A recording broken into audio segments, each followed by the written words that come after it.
Ang dami-dami natin. Sige po, tayo po ay mag-aaral na ng salita ng Diyos. At huwag po kayong mag-alala, hindi po tayo tatagal. At sige po, buksan po natin ang ating mga Bible in the book of Isaiah. Isaiah chapter 63. Verse 16. Sakto nga ngayon date 16. Tapos nasa 16 po tayo. Isaiah chapter 63 verse 16. Kung nandiyan na po kayo lahat, say aloud amen. Yan na po kayo. So sabay-sabay na lang po natin basahin. Basahin po ninyo ng inyong mga mata. Basahin ko po. At ito po ang sinasabi. Isaiah chapter 63 verse 16. Sabi po dito, Doubtless thou art our father, though Abraham be ignorant of us, and Israel acknowledge us not. Thou, O Lord, art our father, our redeemer. Thy name is from everlasting. Amen. So, ito pong Isaiah chapter 16. 63 verse 16 is part po ito ng panalangin ni Isaiah, no? Ito po yung panalangin kung sa Old Testament kasi merong mga tinatawag na prophet na sila yung nakikipag-usap sa Panginoon sa mga supplication ng mga children of Israel. Kumbaga sila yung nag-i-intervention sa Panginoon. Sila yung nagpaparating ng mga hinanaing ng mga anak ng Diyos in the Old Testament. At ito si Isaiah, itong kanyang panalangin ay panalangin niya sa Panginoon. At ito ay part ng Isaiah 63. Nagsimula po ito sa 63 verse 7 hanggang 64 verse 12. So, mahabang panalangin po ito ni Isaiah patungkol sa children of Israel sa kanilang nung sila ay nasa exile, no, sila po ay nahihirapan, sila po ay nagdurusa, no, at sila ay nakakaramdam ng kalungkutan, loneliness o paghihirap sa buhay, no, dahil din sa kasalanang ginawa po nila. No, dahil sa pagrebelde nila sa Panginoon. Amen? So, bago po natin ituloy, tayo po muna ay manalangin. Tayo po lahat ay pumikit. Ama namin Diyos na makapangyarihan sa lahat, Panginoon, salamat po muli sa araw na ito na pinagkaloob niyo po sa amin upang makapag-aral po ng inyong salita. At amin po panalangin sa inyong salita na mapapag-aralan po namin in Isaiah chapter 63 verse 16. Maging pagpapala po ito sa bawat isa po sa amin at kayo po mangusap po sa amin at ito po ay tumanim po sa aming mga puso, matutunan po namin, maunawaan po namin at may apply po namin sa aming po mga buhay po Panginoon. Kayo po ang kumilo sa aming kalagitnaan. We are praying for the Holy Spirit na gumawa po sa amin sa mga oras na ito po Panginoon at patawad po sa aming mga kasalanan, pagkukulang po sa inyo at lahat po ng papuri at pasasalamat ay binabalik po namin sa inyo. In Jesus' name we pray. Amen. Amen. So dito po sa ating pinag-aaralan, tulad po ng binanggit ko kanina in Isaiah chapter 63 verse 16, no, ang title po nito is Our Everlasting Father and Redeemer. No, Everlasting Father and Redeemer. Actually, ito makikita din natin dito na binanggit ito dito sa ating po pinag-aaralan in verse 16. Sabi dito ni Isaiah, Doubtless thou art our father. Though Abraham, so mapapansin natin binanggit po dito si Abraham, be ignorant of us. At nung time po na ito, in this time na nananalangin sa Isaiah, ay wala na si Abraham. Patay na po siya. No, binanggit din dito si Israel, which is sino po 'yon? Si Jacob. Tama po ba? Nandiyan po kayo? No? Binanggit po dito si Abraham and si Jacob na kanilang ama dito sa lupa. Amen? Na ngayon, sabi po dito ni Isaiah, be ignorant of us. No, ibig sabihin, wala nang alam tungkol sa atin ngayon. O ano bang nangyayari sa atin ngayon? Amen? At si Jacob, dito, o si Israel, na which is si Jacob, acknowledge as not. Hindi na tayo nakikilala. Amen?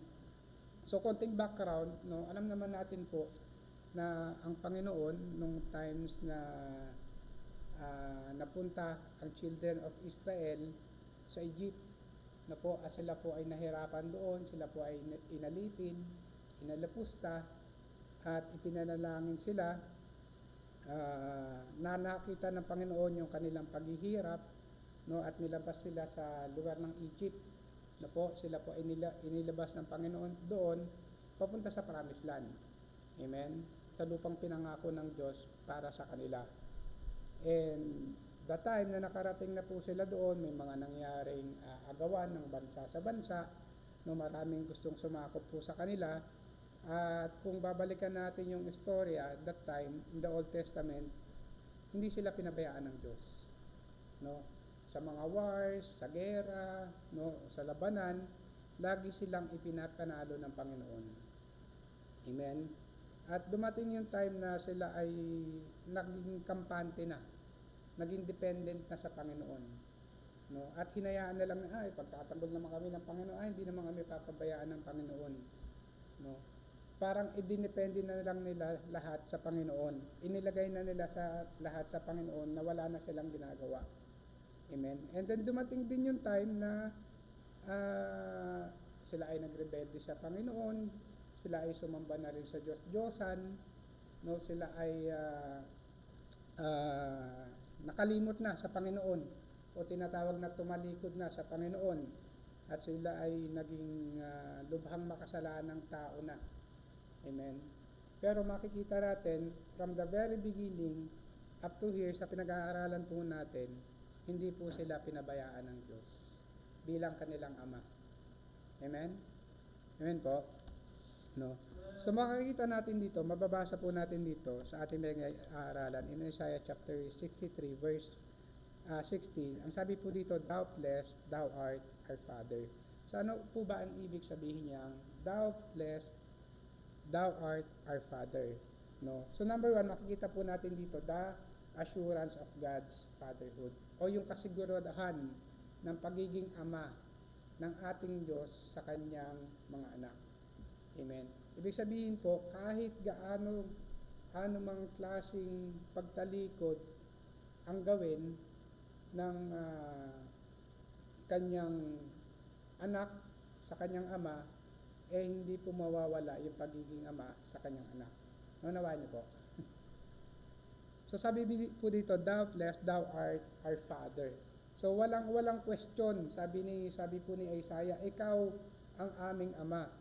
No, sabi po niya dito in verse 16, thou art our Father, though Abraham, so binanggit po dito si Abraham, be ignorant of us, and Israel acknowledge us not. Dahil this time wala na nga po si Abraham, wala na rin si Israel, so hindi na po nila alam kung ano yung nangyayari. But bilang Diyos at Ama, ang Panginoon ang nakakaalam kung ano po yung nangyayari sa kanila sa mga panahong ito, at nangyayari sa kanila sa mga panahong ito, no? At yung paghihirap po nila. Kaya po idinidulog ni Isaiah yung kanilang mga panalangin, yung kanilang nararanasan sa Panginoon, dahil sila ay patuloy na nagtitiwala sa Panginoon. Amen? E makikita natin dito yung assurance o pagiging fatherhood ng Panginoon sa kanyang mga anak, no? Makikita natin dito na God's relationship is personal and secure. Ibig sabihin, ang pagiging tatay ng Panginoon o pagiging ama ng Panginoon sa kanyang mga anak ay personal. It's not because of someone, no? Hindi dahil, for example, si Elisha, tatay niya si Pastor Jake, at si Pastor Jake nananampalataya sa Diyos, anak na din siya ng Diyos. No? Kailangan din niya magkaroon ng pananampalataya sa Diyos at kumilala sa Diyos para siya ay kilalaning tanggapin bilang anak ng Diyos. Pero lahat po tayo ay nilikha ng Diyos. Amen? We are all created by Him. Pero dahil sa meron tayong rebellious heart, merong tinatawag na kasalanan, yun yung naghiwalay po sa atin sa Panginoon. Amen? Katulad po ni Satan, nasa langit na siya. Nagkaroon siya ng rebellious heart. Ano po nangyari? Siya po yung pinakamagandang anghel na pinakatatangi-tangi ng Diyos. No? Pero dahil po meron siyang masamang hangarin, masamang puso, nagkaroon siya ng hindi magandang saloobin, at siya ay nagrebelde sa Panginoon, kinalabaan niya ang Diyos, kaya po siya ay pinatalsik ng Diyos doon sa langit. Kaya po nilikha ang tinatawag na hell. Dahil po doon itinatapon yung mga anghel na nagrebelde sa Panginoon. Ngayon, dahil tayo po ay rebelde din sa Panginoon, dahil tayo din po ay makasalanan, doon din po tayo mapupunta sa tinatawag na dagat-dagatang apoy. Pero makikita po natin sa ating pinag-aaralan na ang Panginoon ay tapat. Simula noon hanggang ngayon. Amen? Makikita natin sa naging history ng children of Israel kung paano sila inilabas ng Panginoon sa lugar ng Egypt, kung saan po sila ay nahihirapan, kung paano sila ipinrovide ng Panginoon yung kanilang mga pangangailangan, financially, pagkain, yung kanilang kalusugan, yung kanilang tirahan, kanilang mga matutuluyan, at yung mga pangangailangan po nila para mabuhay. No? Pero, in the end, andun pa rin yung ang tao is patuloy nagkakasala sa Panginoon. Amen? Ang tao ay patuloy na nagre-rebelde at tumatalikod sa Panginoon. Imagine niyo po sa kabila ng pagiging matapat ng Diyos sa ating mga tao, patuloy pa rin tayo tumatalikod sa Diyos. Amen? Imagine niyo po, paano pong pamamagitan yan? Let's say, nandito po tayo sa church. Umaattend tayo ng gawain. Paano natin tinatalikuran ng Diyos? Paano mo sinasabing tinatalikuran ko ang Diyos na nandito naman ako sa church, na palagi naman ako sa gawain? Kapag yung puso mo ay wala talaga sa gawain ng Diyos. Yun yung tinatawag na pagtalikod. Amen. Nandito nga tayo, pero yung puso natin ay wala dito. Yung isip natin, wala dito. That is part of rebellious o pagtalikod sa Diyos. Amen. And isa yun sa ating mga kasalanan.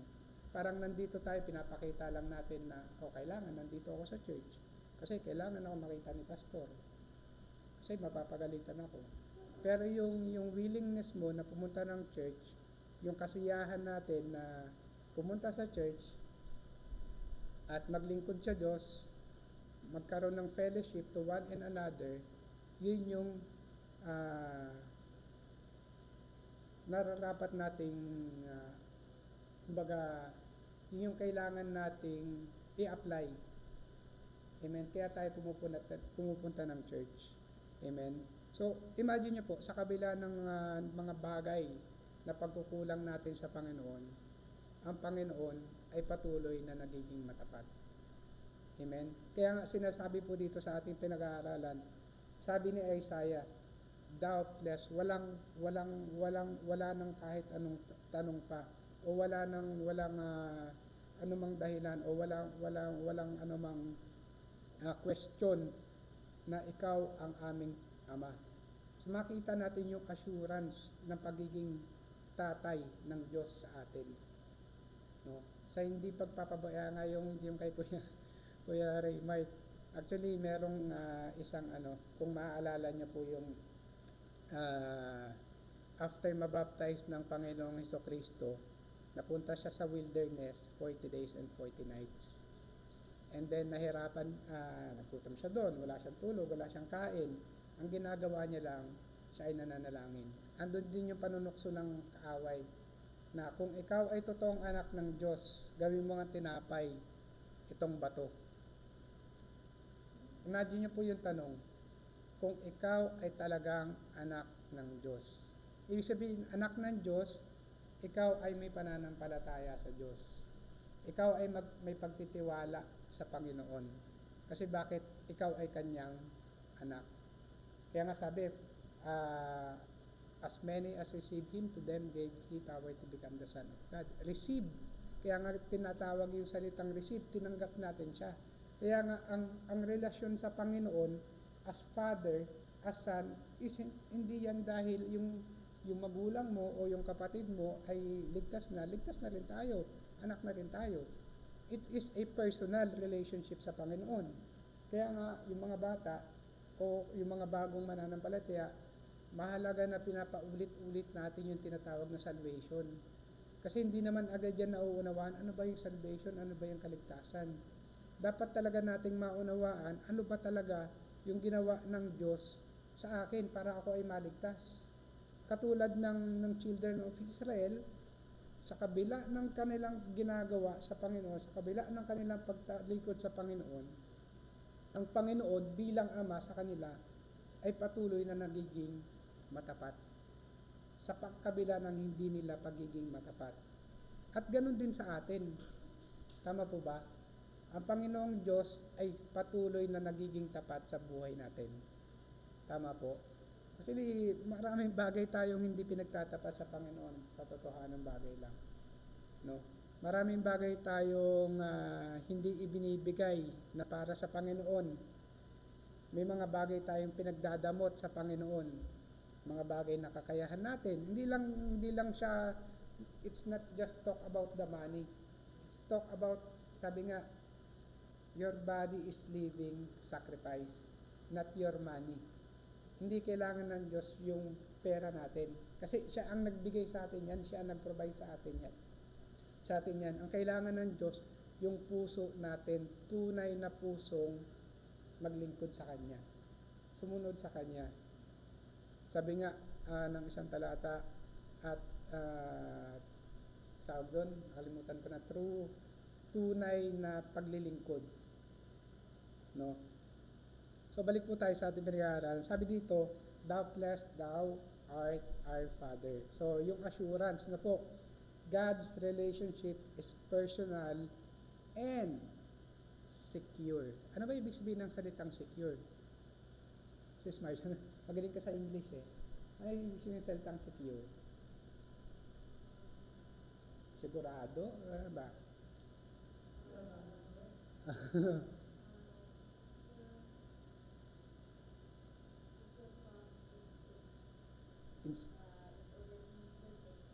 Certain.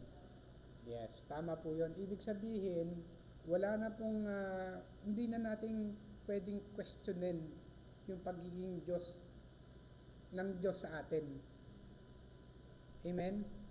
Amen po, naunawaan nyo? At wala nang question, kaya nga sabi dito, doubtless eh. No?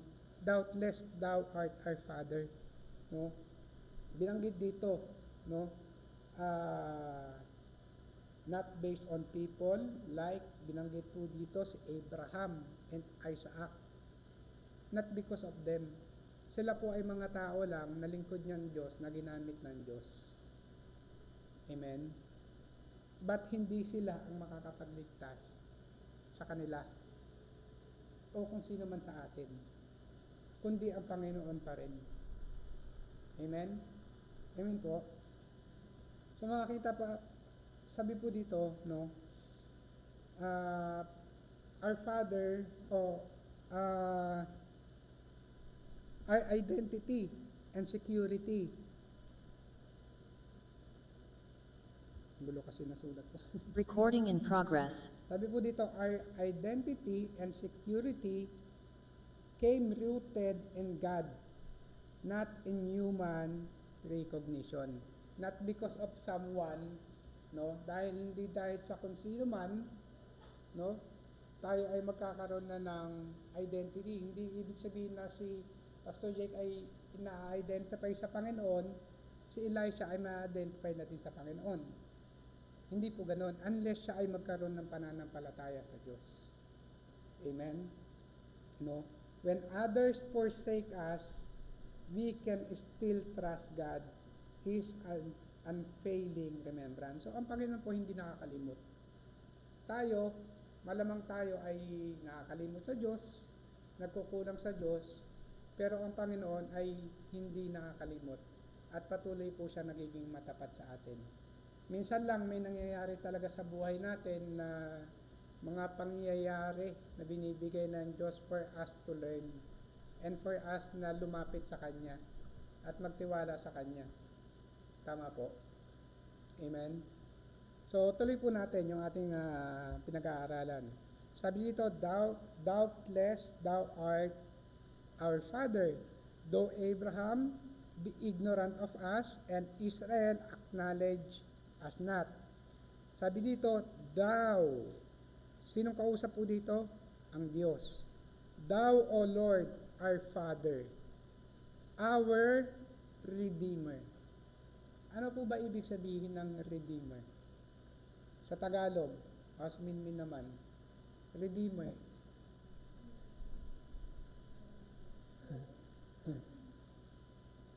Ay, sabihin ng Redeemer, pagtubos, manunubos. Tama. Pagtubos o manunubos. Ang sabi dito, our Father, sino yun? Sino yung Father? Ang Diyos. Our, sinong our? Tinutukoy niya. He himself, Isaiah himself, and the children of Israel is our Redeemer. Meaning to say, sinasabi ni Isaiah na ikaw ang aming manunubos. Iniligtas sila sa kanilang mga kaaway, inialis sila sa kanilang kapighatian. Amen? Amen po ba? No?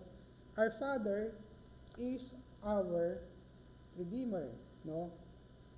So, sabi po dito, Redeemer o manunubos. God is not only a Father. Hindi lang siya basta Ama, but also a Redeemer. Siya po ang ating tagapagligtas. Amen? Nauunawaan po ba natin yung salitang tagapagligtas? In the Old Testament, ang Panginoon ay patuloy silang inililigtas.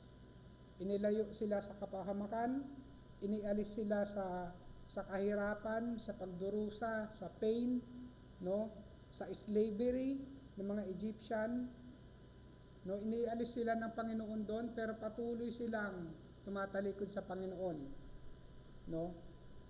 Tayo ay nanampalataya sa Diyos. Tayo ay iniligtas ng Diyos. Tayo ay tinubos din ng Diyos. Tama? Tama po ba? Ngayon, saan ba tayo tinubos ng Panginoong Hesukristo? Tinubos tayo ng Hesukristo dahil tayo rin po, tulad ng children of Israel, ay lahat po tayo ay pare-parehas nagkakasala sa Diyos. Lahat po tayo ay pare-parehas tumatalikod sa Panginoon.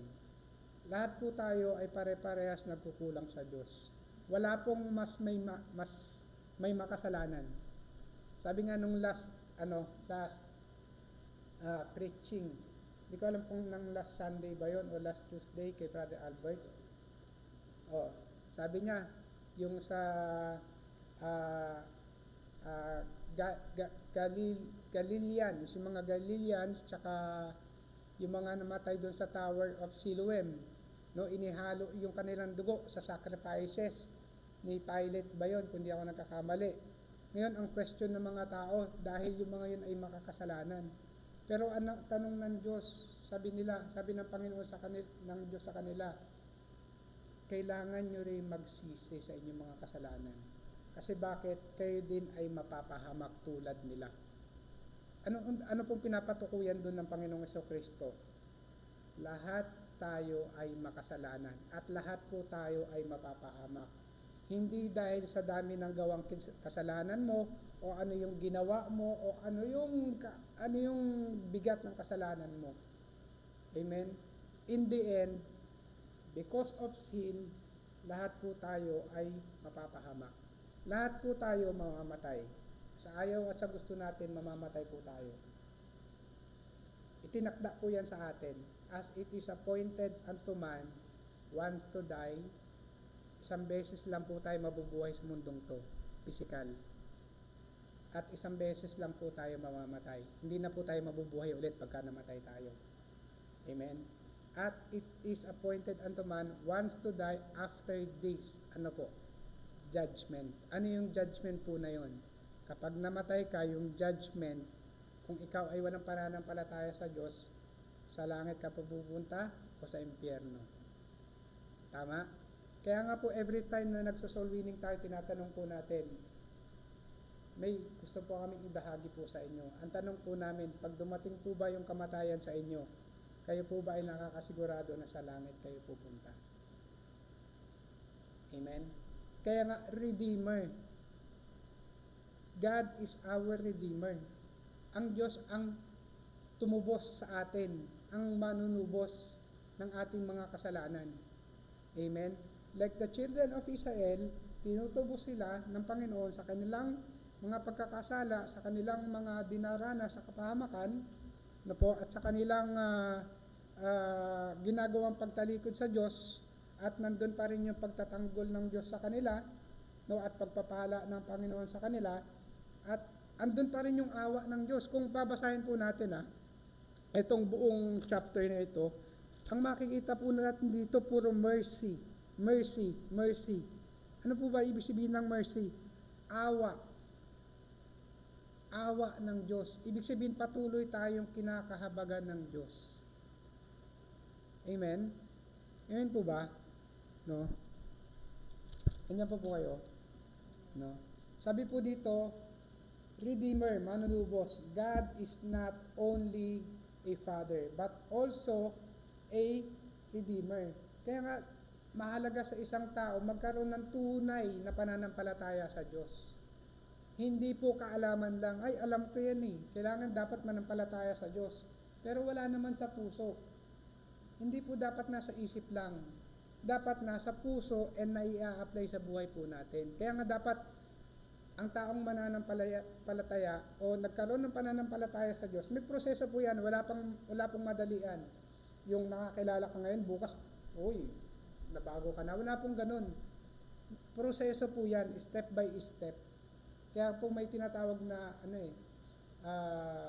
Christian living o Christian growth. No? Step by step, tuturuan ka maglakad, magsalita, no? Parang sa bata, tinuturuan magsalita, pinapakain. So step by step po yan. No? Kaya ang taong nakakilala sa Diyos, mayroong pagbabago nangyayari sa buhay. Amen? No?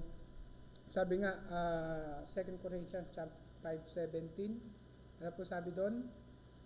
Sige, buksan po natin. 2 Corinthians chapter 5:17. Pakibasa nga ni Kuya Raymart. Patapos naman na po tayo. 2 Corinthians chapter 5 verse 17.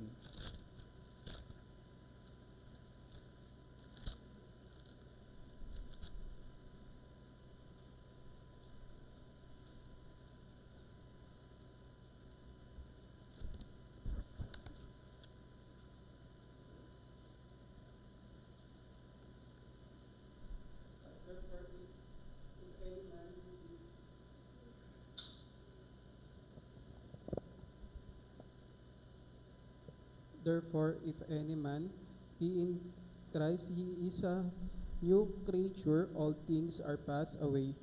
Behold, all things are become new. Amen. Salamat po. No? So tignan nyo po sinasabi po ng verse na to para maunawaan po natin. Therefore, if any man be in Christ. Ibig sabihin, kung tayo po ay nanampalataya na sa Diyos at tayo ay may relasyon na sa Diyos, at nung tayo ay nagkaroon na po ng relasyon sa Diyos, ano po yung binigay sa atin? Binigyan tayo ng karapatang maging anak ng Diyos. No? John 1:12. No? At sabi po dito, therefore, if any man be in Christ, he, very personal po yan he is a new creature. Bago na siyang nilalang. Tignan niyo po old. Ano ibig sabihin ng old? Luma. Yung dati na. No? Old things are passed away.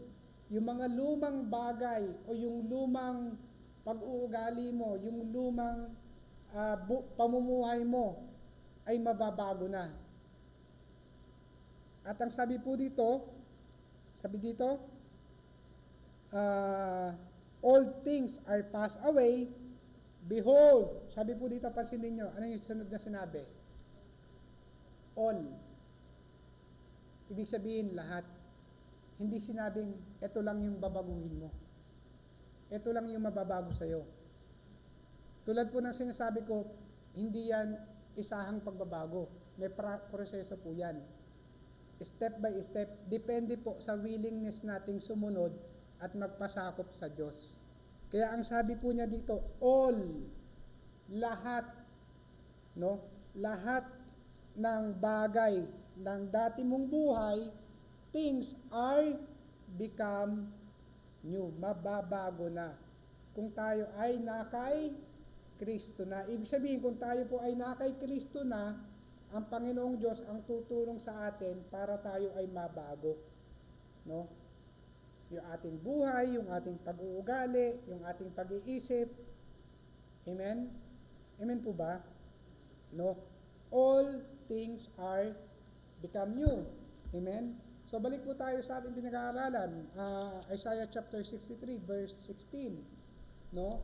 He is our Redeemer or ang ating manunubos. Saan tayo tinubos? Sa ating mga kasalanan, sa apoy ng impyerno. Bakit tayo kailangan tubusin? Kasi nga tayo ay makasalanan. Bakit tayo kailangan tubusin? Bakit tayo mapapahamak sa apoy ng impyerno? Dahil po sa ating kasalanan. At dahil sa kasalanan, pupunta tayo sa impyerno. Pero dahil sa pag-ibig ng Diyos sa atin, no, for God so loved the world that He gave His only begotten Son. In the Old Testament, andyan yung prophet, andyan yung God intervention. But in the Old Testament, in our time, no, we are living in hindi na tayo namumuhay in the Old Testament, which is by law. We are living now by the grace of God. Kasi kung aaralin natin in the Old Testament, yung mga tumatalikod sa Panginoon, kung babasahin niyo po, ini-stone to death, kinakain ng lupa. Amen? Pero hindi na po natin tatalakayin yan. Ang maganda po ngayon, tayo po ay may biyaya ng Diyos na kanyang pinagkaloob. No? Kaya ang sabi po dito sa ating imagine nyo po sa kabila ng pagiging makasalanan natin, karapat dapat ba tayong tubusin ng Diyos? Sa kabila ng pagiging pagtalikod natin sa Diyos, tulad ng children of Israel, sa kanilang pagsuway, pagtalikod sa Panginoon, patuloy pa rin silang iniibig ng Diyos. Patuloy pa rin nagiging matapat ang Diyos sa kanila. Katulad po sa atin, no? Patuloy nagiging matapat ang Diyos sa atin. Patuloy tayong iniibig at tayo pa ay kanyang tinubos. Amen? No? Our hope is secure. No? Because God's redemption is unchanging, eternal. So, ibig sabihin, kapag tayo ay mananampalataya na sa Diyos, at totoong nanampalataya tayo sa Diyos, yan po ay sigurado na at hindi na mababago. Tama? Amen? Tama po ba? No? So sabi po dito, no? Tapos na po tayo. Sabi po dito in chapter 16, Thou, O Lord, art our Father, our Redeemer, Thy name is from everlasting. No? Para po sa ating conclusion, in times of exile o paghihirap, loneliness, or abandonment, no? We can cry to the Lord. We can still talk to Him. We can still pray and come to Him. No? Iluhod natin sa Kanya yung ating mga panalangin o yung ating mga nararanasan. No? At patuloy po tayong magtiwala sa Kanya. Trust in God's eternal fatherhood and redemption. He will never forget His children. Hindi po tayo papabayaan at kakalimutan ng Diyos. Marahil tayo makakalimot sa Diyos, pero ang Panginoon ay hindi po makakalimot magpakailanman. He is everlasting. So yun lamang po, at tayo po ay manalangin na. Tayo po lahat ay tumayo at tumikit manalangin. Dakila namin Diyos na makapangyarihan sa lahat. Panginoon, salamat po sa inyong salita na amin napag-aralan sa gabi pong ito in Isaiah chapter 63 verse 16 na tumutukoy po dito yung inyo pong pagiging magulang sa amin. Hindi lang magulang bilang aming Diyos, bilang aming Redeemer po Panginoon, at bilang aming tagapagligtas po Panginoon.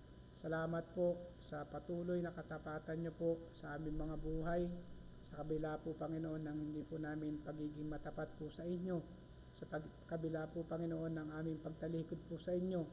Panginoon, never po kayong tumalikod po sa amin, at patuloy niyo po kaming iniingatan, ginagabayan po Panginoon, at pinagpapala po Panginoon. Panginoon, nawa po Panginoon sa gabi pong ito sa amin pong napag-aralan sa inyong salita, ay ito po ay mangusap sa bawat isa po sa amin. Mapabago man kami dito o matagal na po Panginoon, I pray Lord na ikaw po ang mangusap sa bawat isa po sa amin, at may apply po namin ito sa amin po mga buhay po Panginoon, at tulungan niyo po kami na patuloy magtiwala at patuloy magtapat po sa inyo po Panginoon. Patawad po sa aming pagkukulang, pagkakasala, at lahat po ng papuri at pasasalamat binabalik po namin sa inyo. In Jesus' name we pray. Amen. Amen.